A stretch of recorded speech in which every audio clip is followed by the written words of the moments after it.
Hello everyone, welcome to my channel. मैं हूं सोनम और आप देख रहे हो अपना विद्यालय यूट्यूब।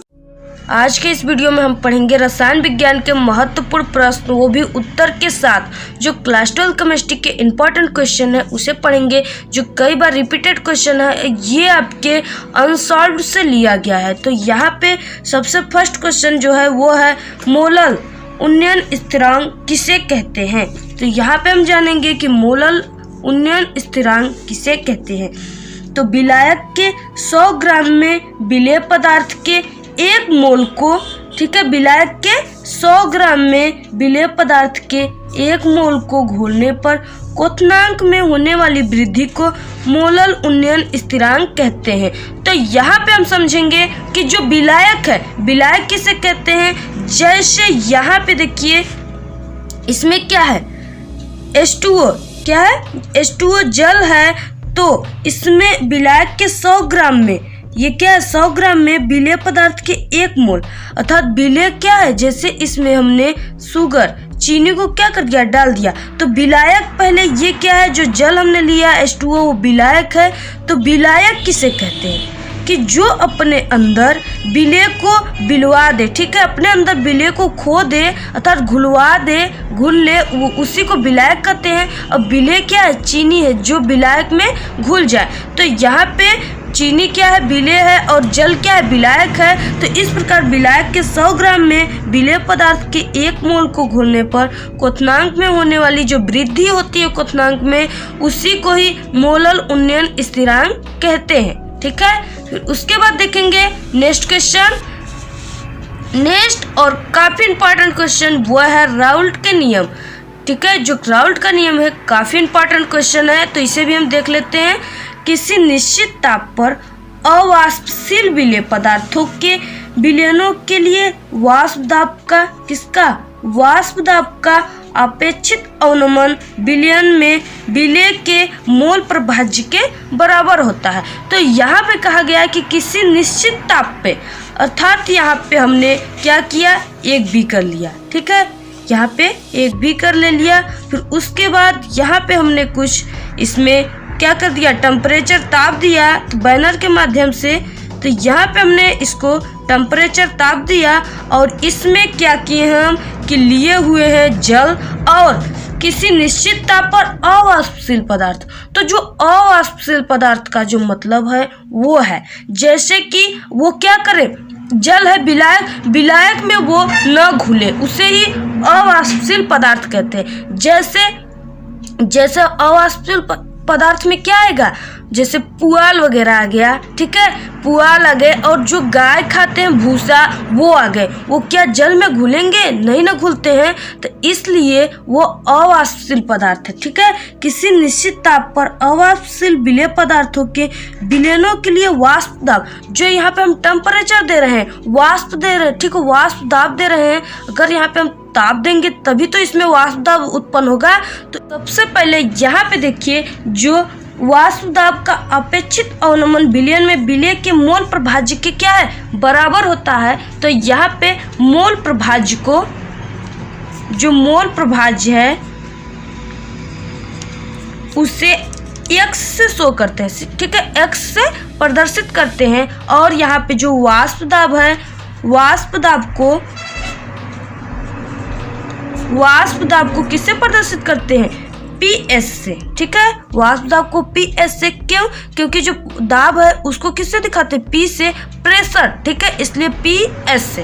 फिर उसके बाद यहाँ पे क्या हो जाएगा, क्योंकि यहाँ पे कहा गया कि मोल प्रभाज्य के बराबर अथवा क्या समानुपाती या अनुक्रमानुपाती, ठीक है, या प्रोपोर्शनल। तो यहाँ पे हो जाएगा मोल प्रभाज्य के जब यहाँ पे बराबर होता है तो PS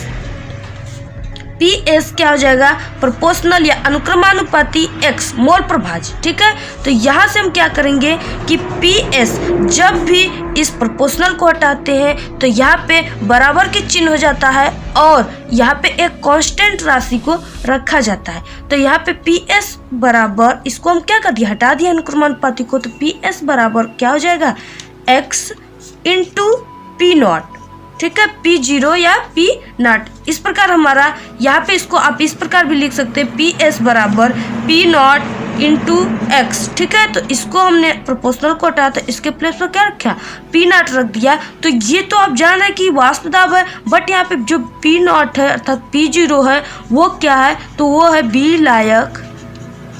विलायक का वाष्प दाब, ठीक है, विलायक का वाष्प दाब है।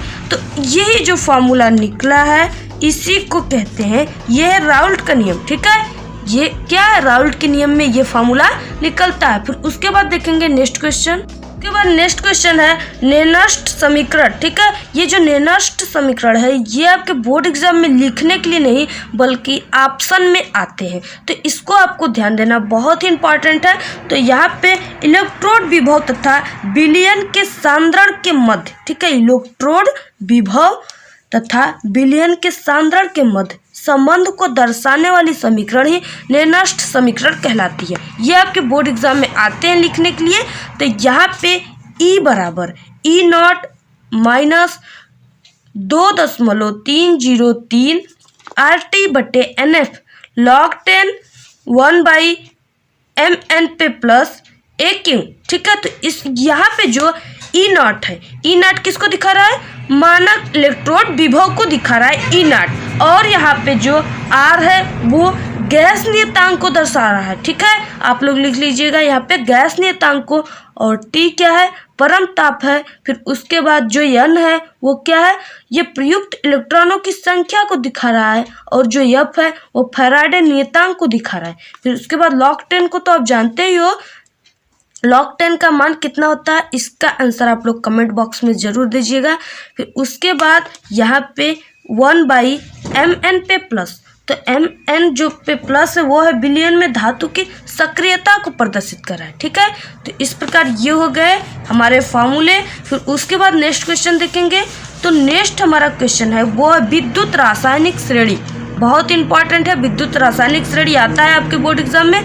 तो यहाँ पे विभिन्न तत्वों को उनके बढ़ते हुए अपचयन इलेक्ट्रोड विभव में के क्रम में रखने पर जो श्रेणी प्राप्त होती है उसी को ही विद्युत रासायनिक श्रेणी कहते हैं, ठीक है। जो विभिन्न तत्वों को उनके बढ़ते हुए अपचयन विभव इलेक्ट्रोड विभव के क्रम में रखने पर जो श्रेणी प्राप्त होती है उससे ही विद्युत रासायनिक श्रेणी कहते हैं। फिर उसके बाद देखेंगे हम, देखिए यहाँ पे जैसे जो लिथियम है, ठीक है, जो लिथियम है ये क्या अपचयन विभव के बढ़ते हुए क्रम में रखे गए हैं।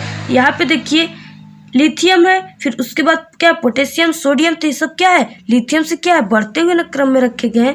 तो यही रखने पर जो श्रेणी प्राप्त होती है, ये एक प्रकार की क्या प्राप्त हो रही है, श्रेणी प्राप्त हो रही है, इसी को ही विद्युत रासायनिक श्रेणी कहते हैं। फिर उसके बाद विद्युत रासायनिक श्रेणी के अनुप्रयोग आपके बोर्ड एग्जाम में आते हैं। तो इस श्रेणी में ऊपर से नीचे की ओर जाने पर धातुओं की रासायनिक सक्रियता तथा धन विद्युतीय लक्षण क्या होते हैं, घटते हैं, ठीक है। किससे, ऊपर से नीचे जाने पर, ठीक है, धातुओं की रासायनिक सक्रियता की धन विद्युतीय लक्षण घटते हैं। फिर उसके बाद और भी उपयोग देख लेते हैं। तो यहाँ पे इस श्रेणी में जो Hg है, ठीक है, जो पारा है तथा इसके धातुओं के ऑक्साइड गर्म करने पर स्वतः धातु में अपघटित हो जाते हैं, ठीक है। इसको गर्म करने पर क्या होता है, स्वतः धातु में अपघटित हो जाएगा। तो ये हो गए हमारे कुछ इंपॉर्टेंट क्वेश्चन, और इसी प्रकार को आपको और भी इंपॉर्टेंट क्वेश्चन को पढ़ना है, देखना है वीडियो, तो आप हमारे अपना विद्यालय यूट्यूब चैनल पर देख सकते हैं। आपको वीडियो कैसा लगा, अगर वीडियो पसंद आए तो वीडियो को लाइक करें, चैनल को सब्सक्राइब करें, कमेंट करना ना भूलें। Thank you, all the very best, bye bye.